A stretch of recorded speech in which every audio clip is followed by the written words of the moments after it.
Memang, rutin dilakukan ya Mhm. sejak, pertama kali diluncurkan. Jadi, perubahan indeks LQ45 sendiri itu akan terjadi di setiap bulan, Februari dan, bulan Agustus gitu. Jadi, di 2 bulan itu nanti akan ada, emiten-emiten yang dikeluarkan maupun yang, dimasukkan ke daftar indeks LQ45. Oke, untuk me-refresh lagi buat yang mungkin baru banget gitu ya masuk ke pasar saham, ada nggak sih kriterianya nih yang bisa masuk emiten-emiten apa aja sih sebetulnya yang bisa masuk ke LQ45 atau justru dikeluarin? Ya, yang pertama adalah minimal dia udah tercatat atau IPO di, bursa selama 3 bulan, kemudian, Mhm, eee, transaksi dalam satu tahun terakhir itu paling, 60, terbesar, mhm, kemudian, dalam 1-2 bulan terakhir itu, market cap-nya, 60 terbesar gitu, dan tidak mhm. lupa adalah, kondisi keuangan dan prospek dari, kinerja emiten yang, bersangkutan. Nah, kalau Mas Vino sendiri ngelihatnya dari 45 saham yang sekarang sudah ada, kemudian ketika dikocok ulang, itu lebih banyak sektor mana nih yang kemungkinan akan masuk baru gitu ya, atau juga yang dikeluarin? Ya, kalau berdasarkan kriteria tadi kelihatannya Mhm, yang akan, banyak masuk itu di sektor finansial atau mhm, banking, oke. kemudian yang keluar terbanyak itu di sektor properti. Oke, ngomongin indeks LQ45 ini kan biasanya udah sejak lama banget memang suka jadi patokan atau acuan gitu ya buat institusi besar ataupun juga retail. Biasanya kalau baru mau masuk ke saham, bilangnya belinya LQ45 aja gitu ya. Tapi kalau ngelihat kondisinya saat ini, banyak juga kayaknya yang sudah mulai beralih ke small caps atau yang mini-mini gitu ya.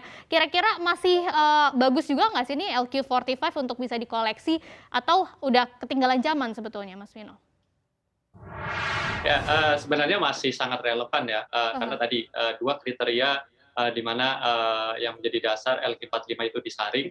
Yang pertama adalah, market cap, kemudian, apa namanya, transaksinya, dan itu semuanya, akan sejalan dengan, fundamental dari, perseroan. Jadi harusnya itu, memang menjadi dasar ketika setiap orang itu mau beli, saham di, bursa saham gitu. Jadi saya pikir itu masih sampai saat ini masih sangat relevan, Mbak, sama-sama bareng Mas Mino. Yang pertama tadi Mas Mino tadi sempat bilang juga banking kemungkinan ada yang ya. masuk ya di LQ45 dan Arto ini jadi salah satu yang, cukup signifikan juga kenaikan sahamnya, kemudian Ya. market cap-nya, transaksinya. Menurut Mas Mino ini berpeluang nggak sih masuk LQ45? Ya, memang untuk Arto sendiri, kalau dari 2, kriteria yang untuk LQ45 ya itu, semuanya Mhm, masuk baik dari market cap maupun nilai transaksi, tapi memang, untuk kondisi, laporan keuangannya kan saat ini belum, begitu bagus, cuma, ke depan, kelihatannya ada, sesuatu yang, prospektif ya untuk Arto. Jadi bisa jadi untuk Arto ini nanti akan masuk ke, LQ45 gitu, Mbak. mhm. Jadi walaupun tadi dilihat dari sisi laporan keuangannya masih, belum cukup bagus gitu ya, tapi mungkin bursa bisa melihat ke depannya prospeknya yang cerah gitu ya Bang Arto ini, Mas Mino? Ya betul, salah satunya itu, untuk kriterianya. Oke, kita ke pertanyaan berikutnya nih kalau, kita setarakan dengan indeks LQ45 ada lagi nggak sih sebetulnya indeks lain yang cukup bagus juga saham-sahamnya fundamentalnya gitu ya? Karena kalau dinilai LQ45 ini harganya kemahalan mungkin buat retail. Eh, sebenarnya eee, di bursa itu ada banyak, indeks ya, tidak hanya indeks LQ45 tapi ada Mhm, indeks-indeks yang lain, misalnya kayak indeks 80, kemudian indeks 30, indeks high dividend 20. Nah, itu isinya adalah semua, saham-saham yang, tentunya berdasarkan kriteria yang, apa namanya, cukup, cukup mumpuni ya. Artinya itu tidak sembarang kriteria yang, dimasukkan gitu. Jadi kalau teman-teman misalnya tidak mau LQ45 ya silahkan, teman-teman bisa pilih, saham-saham yang masuk indeks-indeks yang lain. mhm, mhm. Kalau dibilang tadi LQ45 rata-rata udah mahal untuk retail, setuju nggak Mas Mino? Atau sebenarnya masih ada loh yang secara valuasi masih murah juga dan layak juga dikoleksi buat retail? Sebenarnya kalau untuk valuasi ya, bukan Mhm. dari nominal, itu Iya. saat ini banyak sekali yang boleh dibilang masih under value karena kita tahu Heeh. market kita itu di masa pandemi ini cukup tertekan dan itu juga berimbas pada emiten-emiten di bursa ya, dan tidak lepas ada saham-saham LQ45. Jadi Mhm. banyak sekali yang sebenarnya masih under value ya kalau dari sisi valuasi.